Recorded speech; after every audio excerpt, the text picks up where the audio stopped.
പെട്ടെന്ന് എടുത്തു പോയതാണ്. പെട്ടെന്ന് നമ്മൾ എന്ത് ചെയ്തു, കോൾ എടുത്തിട്ട് നോക്കുമ്പോൾ ഒരു ഫുൾ ഒന്നുമില്ല, നേക്കഡായിട്ട് ഫുള്ള്.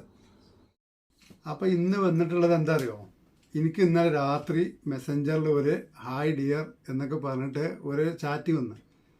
ഞാൻ എന്ത് ചെയ്തു, മറുപടി കൊടുത്തു ഹായ്. അതുപോലെ റിപ്ലൈ വന്നു. പിന്നെ എന്ത് ചെയ്യുന്നു അങ്ങോട്ടും ഇങ്ങോട്ടൊക്കെ ചോദിച്ചിട്ട് ഞാൻ എന്ത് ചെയ്യണം ഒന്നും പറഞ്ഞില്ല. പിന്നെ വീണ്ടും എന്നോട് വീഡിയോ കോള് ചാറ്റ് ചെയ്യാൻ താല്പര്യമുണ്ടോ എന്ന് ചോദിച്ചു. എന്താ അറിയാലോ, ഞാൻ ഓക്കെ പറഞ്ഞു, കാരണം അറിയണമല്ലോ. അപ്പോൾ അങ്ങനെ ഇപ്പോൾ ഈ രാത്രി 12 മണി നേരത്തെ 11:45 നേരത്തൊക്കെ ആരപ്പോൾ നമുക്ക് വീഡിയോ കോൾ ചെയ്യാൻ. അപ്പം ഞാൻ എന്ത് ചെയ്തു, അത് ഓക്കെ കൊടുത്ത് അറിയത്. അപ്പം എന്നോട് പറഞ്ഞേ വാട്സപ്പ് നമ്പർ സെൻഡ് ചെയ്യാൻ പറഞ്ഞു. വാട്സപ്പ് നമ്പർ കൊടുത്ത് ഒക്കെ അറിയാൻ വേണ്ടി നമ്മളെല്ലാം ചെയ്തു. അപ്പം എന്ത് ചെയ്തു, അത് കൊടുത്തപ്പോൾ അവരേക്ക് പെട്ടെന്ന് ഹായ് എന്ന് പറഞ്ഞാലും ഹായ് ഡിയർ എന്ന് പറയലും പെട്ടെന്ന് വീഡിയോ കോളിൽ വന്നു. പക്ഷേ എനിക്ക് കഴിഞ്ഞ പ്രാവശ്യം ഒരു അനുഭവം ഉണ്ടായതുകൊണ്ട് ഞാൻ ആദ്യം തന്നെ സ്ക്രീൻ റെക്കോർഡ് ഓണാക്കി വെച്ചിരുന്നു. അതുകൊണ്ട് അവർ ഫസ്റ്റ് ചാറ്റിങ് മുതൽ അവസാനം വരെ നമുക്ക് അത് കാണാൻ പറ്റും. അപ്പോൾ ഞാനിത് ചെയ്തു, അവരെ വീഡിയോ കോൾ ചെയ്യുമ്പോൾ ഞാൻ ലൈറ്റ് ഓണാക്കിയിട്ടില്ല. എന്നോട് പറയുന്നത് ലൈറ്റ് ഓണാക്കാൻ.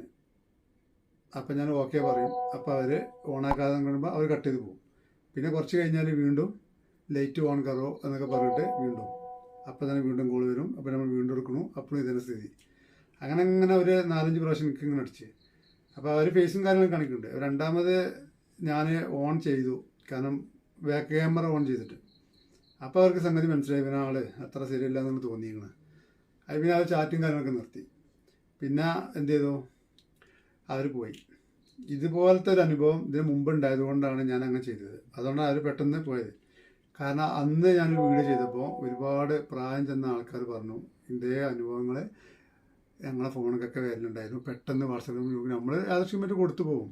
ചില വീട്ടിൽ ആളില്ലാത്ത സമയത്താണെങ്കിലൊക്കെ നമ്മൾ യാദൃശ്ചികമായിട്ട് കൊടുക്കും, എന്താ ചാറ്റിംഗ് അല്ല എന്നുള്ളവർക്ക്. അപ്പോൾ അങ്ങനെ ചാറ്റ് ചെയ്ത് നമ്പർ കൊടുത്തു കഴിഞ്ഞാൽ അപ്പോൾ അവരെന്ത് ചെയ്യും, അതിൻ്റെ ഫ്രണ്ടിൽ സ്ക്രീൻ റെക്കോർഡിങ് ഓൺ ചെയ്തിട്ട് നമ്മളെ ഫേസും കാര്യങ്ങളും എല്ലാം വെച്ചുകൊണ്ട് നമ്മളെ റെക്കോർഡ് ചെയ്തിട്ട് അവർ നമ്മളെ വാട്സപ്പിക്ക് പിറ്റേ ദിവസം അതിൻ്റെ ഐഡിയും കാര്യങ്ങളൊക്കെ വെച്ചിട്ട് പിന്നെ അവരുടെ അതൊക്കെ വെച്ചിട്ട് അവർക്ക് ഇതിന് ഉറപ്പൊന്നും ഉണ്ടാവില്ല, അവർക്ക് തന്നെ പണി. അപ്പോൾ അവരെന്ത് ചെയ്യും, നമ്മളെ ഫോട്ടോയും കാര്യങ്ങളൊക്കെ വെച്ചിട്ട് അവർ നമുക്ക് സെൻഡ് ചെയ്ത് തരും. ആരോ മാർക്കൊക്കെ ഉണ്ടാവും, ഇന്ന ആൾ ഇവർക്കൊക്കെ നമ്മൾ ഇത് സെൻഡ് ചെയ്ത് ഫോർവേഡ് ചെയ്ത് കൊടുക്കും. ഇല്ലെങ്കിൽ 10,000 രൂപ വേണം പറയും. എന്നോട് പറഞ്ഞു 10,000 വേണമെന്ന്. ഞാൻ 10 പൈസയല്ല എന്നെ കൊണ്ട് ചെയ്യേണ്ടത് ചെയ്തതെന്നും പറഞ്ഞു. അപ്പോൾ അങ്ങനെ എന്ത് ചെയ്ത് ഇതാ അവർ വിടുന്നില്ല. പിന്നെ പിറ്റേ ദിവസം കോൾ വന്നു, സൈബർ സെല്ലിൽ നിന്ന് പോലീസ് ഓഫീസറാണ്, ഇന്ന ഡൽഹിയിൽ നിന്നാണ് എന്നൊക്കെ പറഞ്ഞിട്ട്. ആയിക്കോട്ടെ, ഞാൻ പറഞ്ഞു സാധാ മലയാളത്തിൽ നല്ല രീതിയിൽ പറഞ്ഞു, എന്താണ് എനിക്ക് വേണ്ട ചോദിച്ചു. പോലീസല്ല എന്നുള്ള എനിക്കറിയാം, ഒക്കെ എനിക്കറിയാം. ഇവർ പൈസ തട്ടാൻ വേണ്ടി നിൽക്കുന്നു. അപ്പോൾ അങ്ങനെ എൻ്റെ സുഹൃത്തിന് ഇതേപോലെ പൈസ നഷ്ടം വന്നു പോകും. ഓൻ പേടിച്ച് സെൻഡ് ചെയ്ത് കൊടുത്താണ്. 10,000 ചോദിച്ചിട്ട് 3,000 4,000 എത്ര കൊടുത്തിട്ടുണ്ട്. അപ്പോൾ അങ്ങനെ എന്ത് ചെയ്ത് 10 പൈസ ഞാൻ തരില്ല എന്ന് അവരോട് പറഞ്ഞു. 10 പൈസ കൊടുക്കൂല. അങ്ങനെ പോലീസുകാരെ ഇടയ്ക്കിടയ്ക്ക് വിളിക്കും. ഞാൻ നല്ല ശുദ്ധ മലയാളം പറഞ്ഞ് ലാസ്റ്റ് അയാൾക്ക് മനസ്സിലായി ഒന്നും കിട്ടൂല എന്നുള്ളത്. അങ്ങനെ അയാൾ കട്ട് ചെയ്ത് അയാളും പോയി. ആ അനുഭവം വെച്ചിട്ടാണ് ഞാൻ ചെറിയ ആൾക്കാട് പറഞ്ഞപ്പോൾ ഓർക്കൊക്കെ കോൾ വന്നിട്ടുണ്ട്. പക്ഷേ ഈ വ്യക്തിയല്ല, ഈ വ്യക്തിൻ്റെ പ്രൊഫൈലും ഫോട്ടോയും കാര്യങ്ങളൊക്കെ ഞാനതിൽ കറക്റ്റ് റെക്കോർഡ് ചെയ്ത് വെച്ചുകൊണ്ടാണ് നിങ്ങൾക്ക് ഞാൻ ഇത് തെളിവ് വെച്ചുകൊണ്ട് വിട്ടു തരുന്നത്. അപ്പോൾ നിങ്ങൾ എന്ത് വേണം, ഇത് മറ്റുള്ളവർക്കൊന്ന് ഷെയർ ചെയ്ത് കൊടുക്കണം. ഒരുപാട് ആൾക്കാരോട് പറഞ്ഞു ഇങ്ങനത്തെ ട്രാപ്പ് നല്ല വരുന്നുണ്ട്, കുടുങ്ങി പോകരുതെന്ന്. നമ്മൾ എല്ലാം നോക്കിയിട്ട് നമ്മൾ ചെയ്യാറുള്ളൂ. നമ്മൾ 2015 കാലഘട്ടം മുതൽ നെറ്റായിട്ട് നല്ല ബന്ധമുള്ള ഒരാളാണ്. അപ്പോൾ എന്ത് ചെയ്യും, നമുക്ക് ഒരുവിധമൊക്കെ തട്ടിപ്പും ഉടായ്പൊക്കെ അറിയാൻ പറ്റും.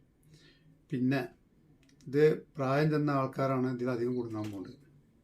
പിന്നെ പറഞ്ഞാലേ കാമുകന്മാരുടെ ഒരു കാര്യം പറയാനുള്ളത്, ആരും കേൾക്കുന്നുണ്ടെങ്കിൽ നിങ്ങളൊക്കെ ഈ വീഡിയോ കോൾ ചെയ്യുന്ന സമയത്ത് അവരുടെ സ്ക്രീൻ റെക്കോർഡ് എന്തായാലും ഓണേക്കാരും, അത് നല്ലോണം ശ്രദ്ധിച്ചുകൊണ്ടുണ്ട്. അപ്പോൾ എന്തെങ്കിലും പ്രശ്നങ്ങൾ പിണക്കങ്ങളൊക്കെ വരുമ്പോൾ ഇതൊക്കെ നമ്മളെയും ബ്ലാക്ക് മെയിൽ ചെയ്യൂലേ. അപ്പോൾ പറയും ഞങ്ങൾ പുറത്ത് വിടും, അല്ലെങ്കിൽ മറ്റൊരു കാണിച്ചു കൊടുക്കും, അല്ലെങ്കിൽ ജൈന വയങ്ങണി ഇതിന് ഒക്കെ പറയും യാദൃശികം. അപ്പോൾ അതിനൊന്നും പോകണ്ട, നല്ലോണം ശ്രദ്ധിച്ച് കളിച്ചുകൊണ്ട്. വീഡിയോ ചാറ്റിങ് വളരെ ആപത്താണ്. അപ്പോൾ ആരും കുടുങ്ങാതിരിക്കുക, നല്ലോണം ശ്രദ്ധിച്ചോളുണ്ടേ. അപ്പോൾ വീഡിയോ കണ്ടപ്പോൾ നിങ്ങൾക്ക് മനസ്സിലായിട്ടുണ്ടാവും. മറ്റുള്ളവർക്ക് ഒന്ന് ഫോർവേഡ് ചെയ്ത് കൊടുക്കുക.